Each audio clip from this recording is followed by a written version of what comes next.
स्वागत है साथियों भारत रिसर्च एकेडमी में। आज वीडियो की श्रृंखला में महत्वपूर्ण टॉपिक हम प्रशासनिक शब्दावली लेकर आए हैं। जैसा कि आपको पता है आरओ का एग्ज़ाम कैंसिल हो चुका है और ये एग्ज़ाम जुलाई में होगा, तो हमारे पास पर्याप्त समय है कि हम इस एग्ज़ाम को प्री और मेंस का साथ साथ में लेकर चल सकते हैं, जिसमें आपका प्रशासनिक शब्दावली बहुत ही मायने रखती है और 20 नंबर सीधे सीधे यहाँ से आते हैं। तो इस श्रृंखला में अगर देखा जाए तो ये पहला वीडियो है और इसमें चूँकि चैनल पे और भी वीडियो पड़े हुए हैं तो आप प्लेलिस्ट में जा करके देख सकते हैं। देर न करते हुए आइए शुरू करते हैं। ये श्रृंखला चलती रहेगी और साथ ही पीसीएस और आरओ से संबंधित घटना चक्र और सबका जो शॉर्ट नोट्स है वो भी मिलता रहेगा। तो चैनल को सबसे पहले आप सब्सक्राइब कर दीजिए और लाइक कर दीजिए। आइए शुरू करते हैं। पहला है आपका डोमिसाइल। डोमिसाइल इसका जो है रूपांतरण अधिवास होता है।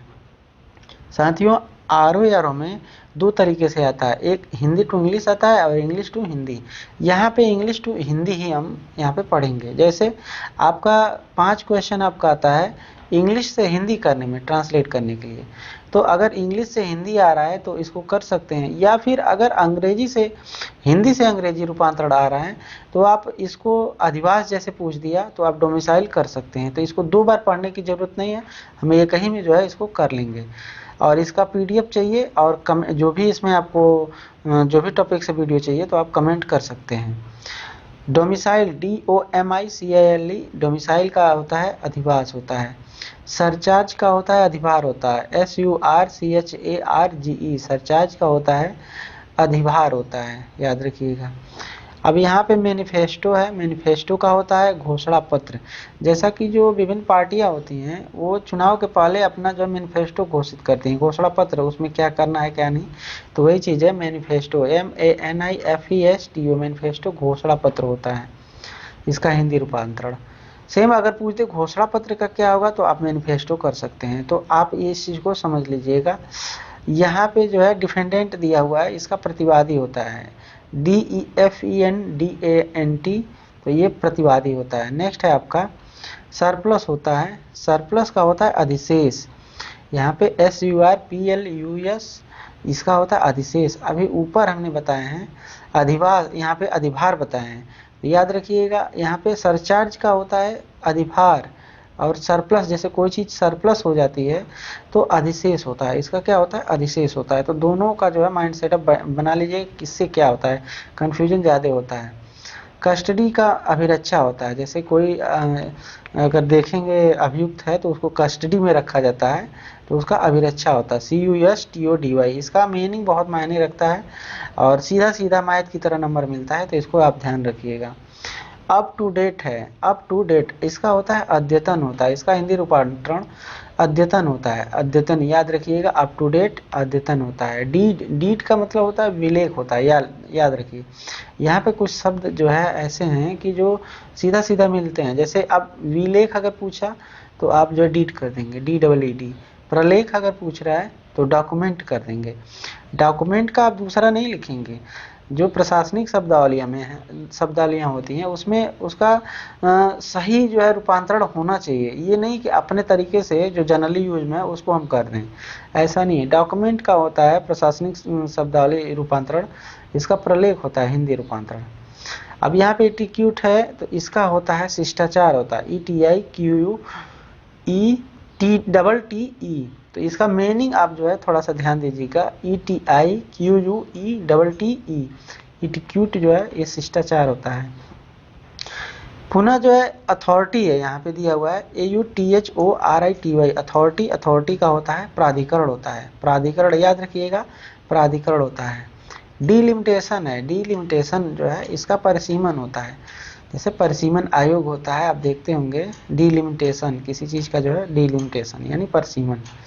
सर्किट हाउस, सर्किट हाउस जो होता है CIRCUIT विश्राम गृह होता है। आप देखे होंगे जगह जगह सर्किट हाउस बना होता है, तो उसमें जो उच्च पदाधिकारी या फिर कोई नेतागण होते हैं तो उसमें आकर के विश्राम करते हैं, उसको सर्किट हाउस बोला जाता है। जैसे हमारे यहाँ देखेंगे मऊ जिले में घोसी है, वहाँ पे एक सर्किट हाउस है। तो जो भी वैसे नेता आते हैं तो वहाँ पे वो रुकते हैं, तो ऐसा मैंने देखा है।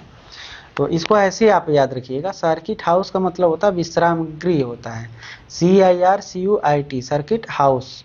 नेक्स्ट हम देखते हैं, यहाँ पे दिया हुआ है बाई इलेक्शन। बाई इलेक्शन का होता है उपचुनाव होता है, जैसे कोई इलेक्शन दोबारा होता है, जैसे 2 बार, जैसे 2 सीट पे कोई लड़ गया चुनाव, या फिर वहाँ का उम्मीदवार अगर नहीं है तो उपचुनाव, तो बाई इलेक्शन। ये सिंपल है, आप कर लेंगे। नेक्स्ट है आपका, अब यहाँ पे दिया हुआ है संविदा दिया हुआ है, तो संविदा का होता है कॉन्ट्रैक्ट होता है, याद रखिएगा कॉन्ट्रैक्ट, संविदा, CONTRACT, इसका मीनिंग याद रखिएगा। फिर यहीं पे टेंडर है, देखिए यहाँ पे संविदा है, यहाँ पे निविदा है, यहाँ पे प्रसंविदा है, तो इसका आप कोरिलेट, इसको जो है अच्छे से लिख करके आप याद कर लीजिएगा। टेंडर का होता है TENDER, इसका निविदा होता है। कॉन्वेंट क्या है, कॉवेनेंट है, इसका जो है प्रसंविदा होता है, COVENANT, इसको देख लीजिएगा। नेक्स्ट है आपका फिक्स्ड, यहाँ पे FIXED, फिक्स, आवधिक होता है, याद रखिएगा, इसका आवधि होता है, आवधिक होता है। रिकरिंग जो है, रिकरिंग का मतलब होता है आवर्ती होता है, जैसे बैंक वगैरह से आवर्ती, रिकरिंग आवर्ती होता है, आवर्ती खाता होता है, तो वही चीज़।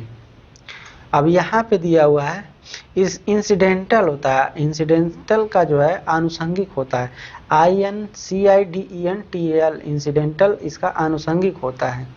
परमिट, परमिट का होता है अनुज्ञा पत्र, इसका याद रखिएगा, परमिट का क्या होता है, अनुज्ञा पत्र होता है। पुनः जो है यहाँ पे सबऑर्डिनेट, ये होता है सबऑर्डिनेट, जैसे अधीनस्थ, जैसे होता है ना अधीनस्थ न्यायालय, तो सबऑर्डिनेट, SUBORDINATE,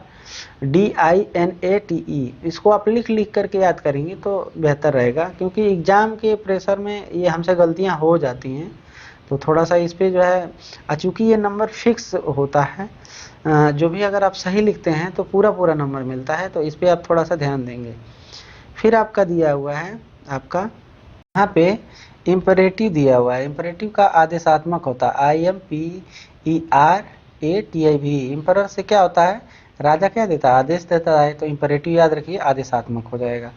डिमोरेज, इसका जो है विलम्ब शुल्क होता है, DEMURRAGE। यहाँ पे वेटिंग दिया हुआ है, VETTING, इसका पुनरीक्षण होता है। यहाँ पे दिया हुआ है इररिलेवेंट, इररिलेवेंट क्या होता है, असंगत होता है, IRRELEVENT, इररिलेवेंट, इसका असंगत होता है।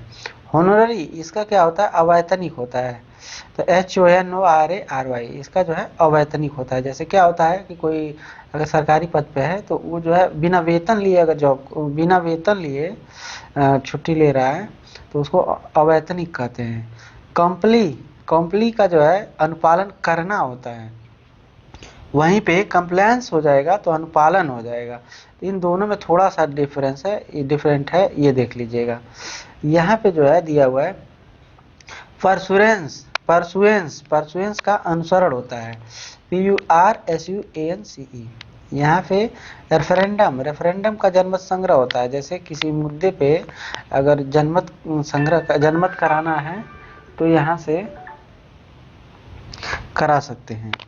पुनः जो है यहाँ पे देखेंगे, यहाँ पे दिया हुआ है अलाउंस, अलाउंस का भत्ता होता है, अलाउंस का भत्ता होता है, ALLOWANCE।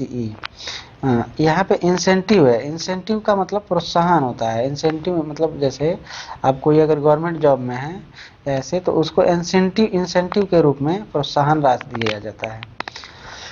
यहाँ पे रेस्ट्रोस्पेक्टिव, इसका जो है भूतलक्षी होता है, जैसे इसका RESTROSPECTIV, रेस्ट्रोस्पेक्टिव भूतलक्षी होता है। ऑर्डिनेंस, ऑर्डिनेंस का अध्यादेश, अध्यादेश होता है, वहीं ऑर्डिनेंस जो है ये आयुध होता है, तो दोनों में ऑर्डिनेंस, ORDINANCE, इसका अध्यादेश होता है, अध्यादेश। अब यहाँ पे ORD, यहाँ ऑर्डिनेंस है, यहाँ ऑर्डिनेंस है, ऑर्डिनेंस, इसका आयुध होता है, तो थोड़ा सा इसमें अंतर है, तो आप देख लीजिएगा। यहाँ पे जो है क्या है, प्राइमा फेसी, प्राइमा फेसी का मतलब प्रथम दृष्टि से, जैसे कोई मैटर है उस पर जो है प्रथम दृष्टि आप नजर डालिए तो यह प्राइमा फेसी। प्रॉक्सी, प्रॉक्सी का परोक्ष या प्रतिपत्र होता है, परोक्ष या प्रतिपत्र होता है। कॉरिजेंडम, कॉरिजेंडम का शुद्धि पत्र होता है, CORRIGENDUM, इसका मीनिंग देख लीजिएगा। यहाँ पे दिया हुआ है इरेटी, इरेटी, इरेटी का होता है शुद्धि पत्र होता है, ERRATE, इसका जो है शुद्धि पत्र होता है। नेक्स्ट है आपका डिक्टेटर, डिक्टेटर का क्या होता है, अधिनायक होता है, DICTATOR, डिक्टेटर, इसका जो है अधिनायक होता है। अब यहाँ पे डिक्टेटरशिप हो तो अधिनायकता होगा, इसका क्या हो जाएगा, अधिनायकता हो जाएगा। अब यहाँ पे जो है यूटिलाइजेशन सर्टिफिकेट, अब याद रखिए यूटिलाइजेशन सर्टिफिकेट उपयोग प्रमाण पत्र होगा यहाँ पे। अब यहाँ पे जो है कंज्यूमेशन, कंज्यूमेशन जो है सर्टिफिकेट जो है इसका उपभोग प्रमाण पत्र, यहाँ उपयोग है यहाँ उपभोग है, तो यहाँ यूटिलाइजेशन रहेगा, तो यूटिलाइज मतलब उपयोग, और यहाँ पे कंज्यूमेशन मतलब उपभोग करना, कंज्यूम करना, तो दोनों का जो है थोड़ा सा अंतर है। अब ग्रांट, किसी चीज़ का ग्रांट मतलब क्या होता है, अनुदान, जैसे UGC यूनिवर्सिटी ग्रांट कमीशन, तो इसका जो है अनुदान हो जाएगा। ग्रेट्युटी, इसका क्या हो जाएगा, उपादान या अनुतोषिक, दोनों हो जाएगा, तो इसको जो है GRATUITY। अब यहाँ पे इम्प्लीचमेंट, इम्प्लीचमेंट का क्या होगा, इम्पीचमेंट, इसका महाभियोग होगा, जैसा कि राष्ट्रपति को देखेंगे अनुच्छेद 61 में क्या है, महाभियोग है, तो इम्पीचमेंट, IMPEACHMENT। तो ये हमने पहले भाग में इसको देखा है, और चैनल को सब्सक्राइब कर लीजिए ताकि ऐसे वीडियो आपको मिलते रहे। ऐसे बहुत सारे वीडियो चैनल पे हैं, उसको आप देख करके उसका लाभ ले सकते हैं। घटना चक्र का जो है 60 नोट्स जो आपके एग्जाम के लिए हेल्पफुल होगा। मिलते हैं नेक्स्ट वीडियो में, धन्यवाद।